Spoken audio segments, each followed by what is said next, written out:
All right. All right. All right. All right. All right. Hello. Hello. Hello. Boy, I didn't really give everybody a heads up as to what today's topic was going to be, but allow me to share. And I'll tell you right now, it's all going to do with seller financing. All right. And in particular, this is going to be seller financing on a hotel. And the thing is that you're seeing more and more seller financing just because it's a way to get deals done. Sometimes the only reason why you should do it, well, actually two reasons, is first off because it's going to save you money. If the seller is going to offer you seller financing at a higher interest rate than the bank, why bother? That other reason is because you can't qualify for a bank, or the property can't qualify for a bank, which is a red flag that you need to think about as to why are we doing this? What's the purpose of this? Because if the bank won't finance it, why should you buy it? That's another thing to look at. A couple of other things you need to make sure is that you're sitting in a first position on the mortgage. You don't want to go into a situation where it's essentially a wrap, where you're actually just wrapping a second behind a first with a bank, and the owner is going to keep making the payments. You don't want to do that. You want to only do it as a first position. So I just got a contract from a client student of mine, and I'm going to walk you through the seller financing terms and conditions and talk about each one of them, because there's a lot there. This guy is trying to lock up my student as best he can. Some of it's okay. Some of it's going to need to be negotiated. All right. So let me get on over here to do the present. I'm going to share my screen. Oh, brother, here we go. Let me see if I can figure out how to do this. This one right here. All right. So let me jump on back over and make sure that there we are. Okay. So chances are you can't read this. I get it. I understand. Let me blow it open a little bit more so everybody can see it.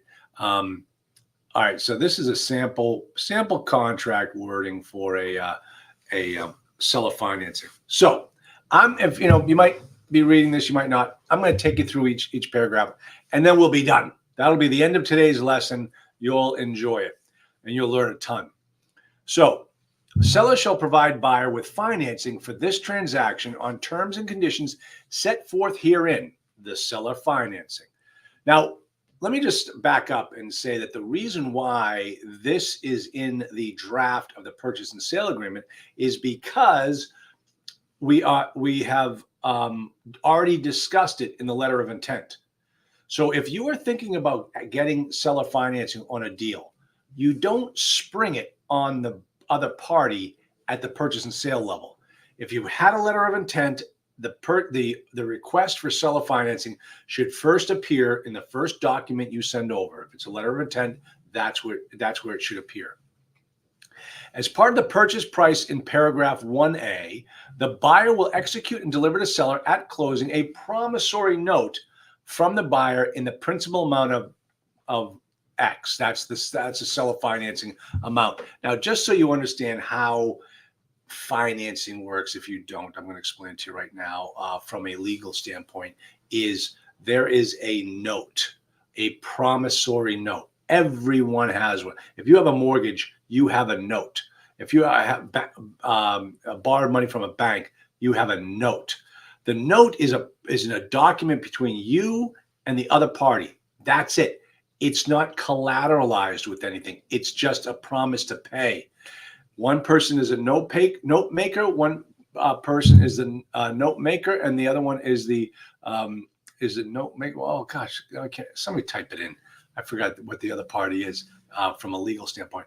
But anyway, so what secures the note is the collateral.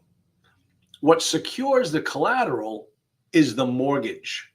So you have a note and a mortgage, and the mortgage is tied to a piece of real estate or some other valuable consideration, some other collateral.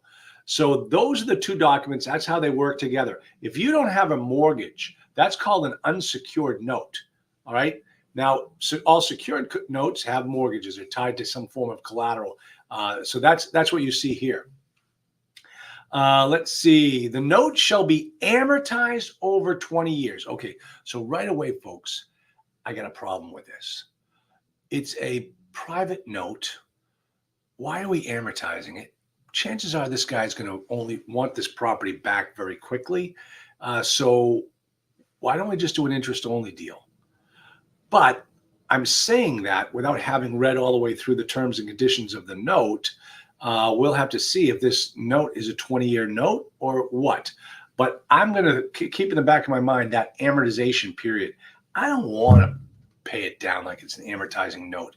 I just want to I want to rent this money from the guy. And the interest rate on the note, now get this one. This is kind of interesting. The interest rate on the note shall be 6% per year for the first year, 7% for the second year, and 7.5% for the third year. Okay, so it's not telling me anything after 3 years. So I'm thinking right away this is a 3-year term of a note that goes from 6 to 7.5 in a 3-year period. Okay. All right. Yeah. It's pretty good. Pretty good.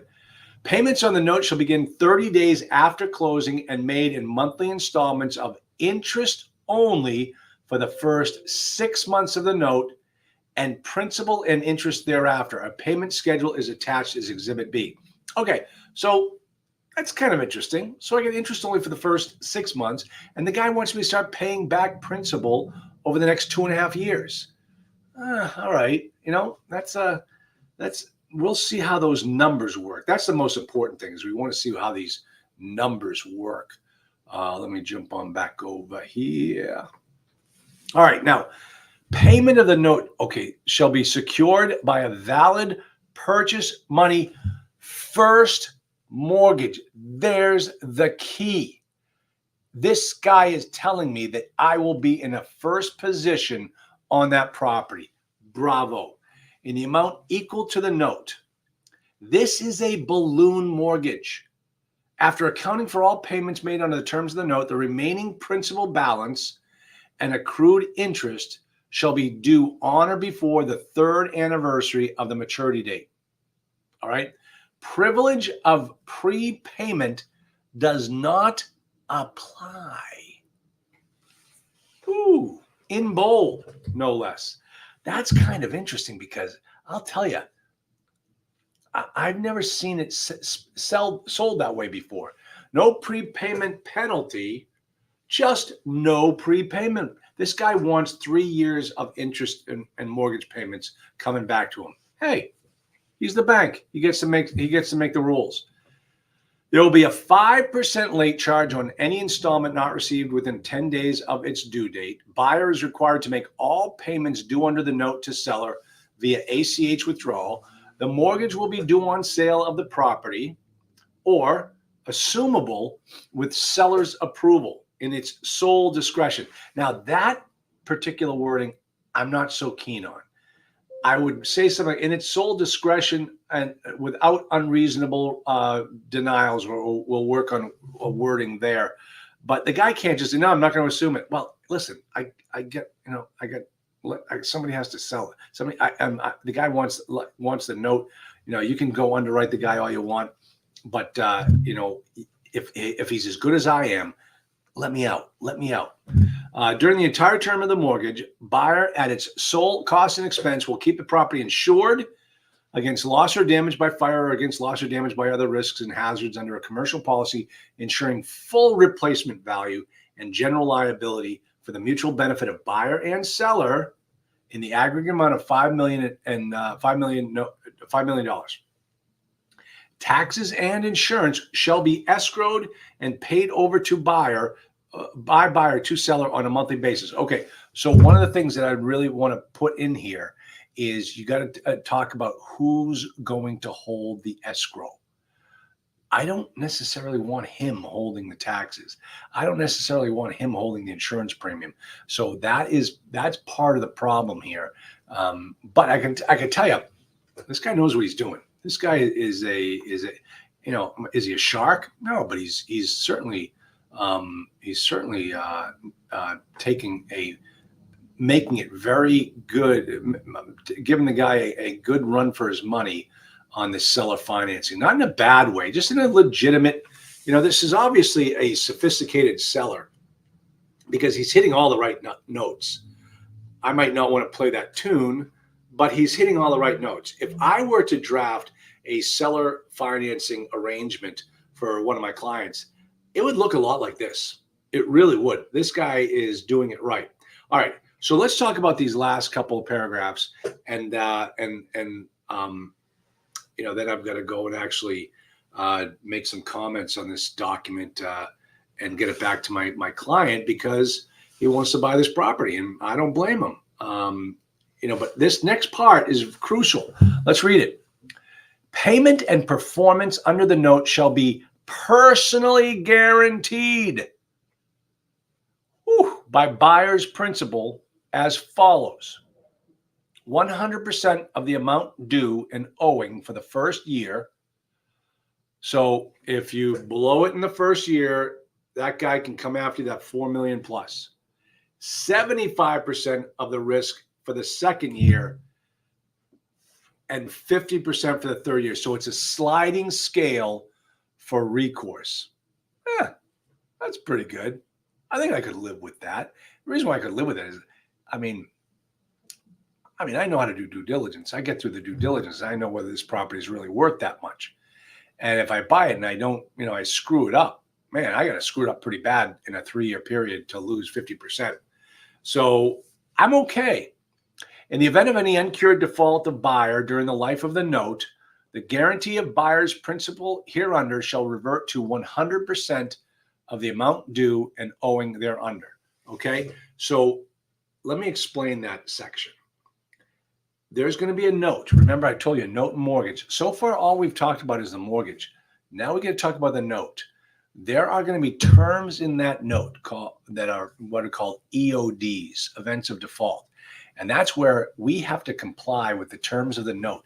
Now, in the purchase and sale stage, he hasn't provided us with a note. There should be a provision in there. Remember you saw a moment ago where it said that, you check out Exhibit B for the payment schedule. I should be seeing something in here that says check out Exhibit C for the note, because before I get into this deal, I want to know what the note terms are and if I can live under them. You never want to enter into a contract that you can't perform under in the first day.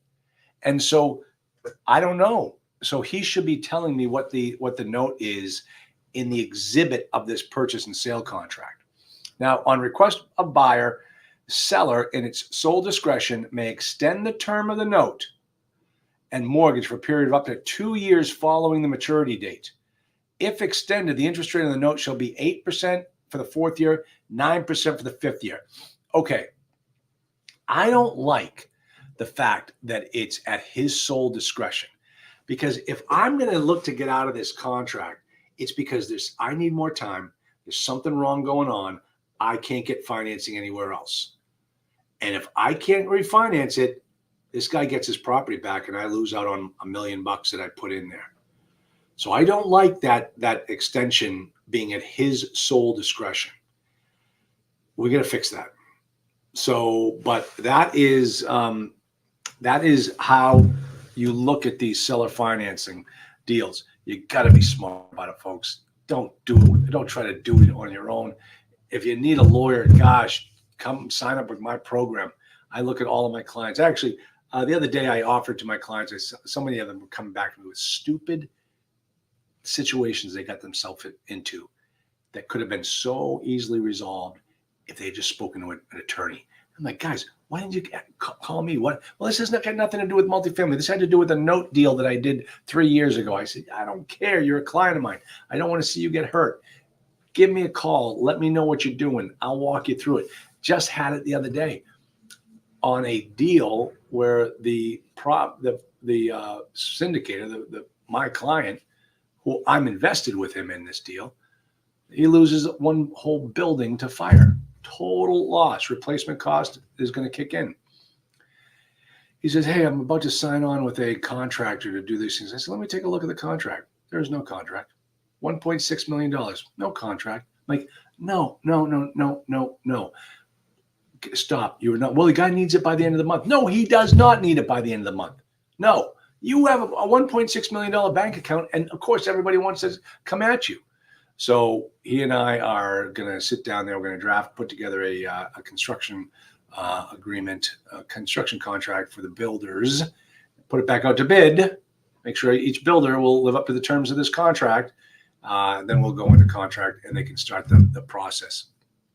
But guys, so many people try to do it on their own. They get burnt by just thinking, hey, I trust the guy. Don't trust anybody. That's what I told all my clients. I said, never, don't trust anyone.